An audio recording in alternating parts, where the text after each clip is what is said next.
Nous avons parlé de la fin des temps, du début de l'existence, mais entre ces deux événements, pour quelle raison Allah subhanahu wa ta'ala a-t-il envoyé l'ensemble des prophètes et messagers? La réponse est simple, l'unicité, at-tawhid.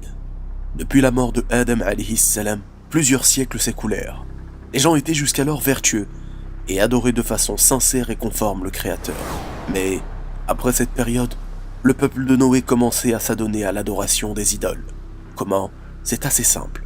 Quand certains hommes vertueux et pieux mouraient, le peuple de Noé, Nuh alayhi salam, construisait des statues en leur effigie et leur donnait des noms de personnes.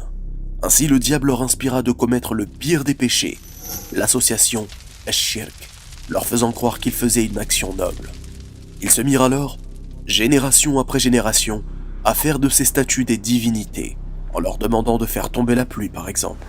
Noé, Nuh alayhi salam, fut justement envoyé comme avertisseur à son peuple pour revenir à l'adoration exclusive de Dieu. Mais la majorité de son peuple refusa de croire. Il reçut alors l'ordre de construire une arche, un bateau, puis reçut l'ordre d'y charger un couple de chaque espèce, sa famille croyante, ainsi que tous les croyants de son peuple. Ainsi, Allah subhanahu wa ta'ala envoya le déluge, dont seules les créatures présentes dans l'embarcation furent sauvées. Quelle leçon devons-nous en tirer? Eh bien, encore aujourd'hui, partout dans le monde, des gens font de leurs ancêtres des divinités. Cela arrive même dans des pays musulmans, où les personnes pieuses sont érigées en divinités après leur mort. Ainsi, les gens leur vouent des invocations et d'autres types d'adoration.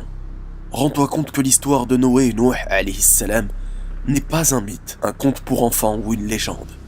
Il s'agit de la parole d'Allah subhanahu wa ta'ala, fait pour nous aider à atteindre le succès. Alors, si tu te sens concerné, médite et reviens à ce dont Allah subhanahu wa ta'ala nous appelle dans tous les textes religieux, l'unicité, at-tawhid. Wallahu a'lam, barakallahu fikum, wassalamu alaykum wa rahmatullah.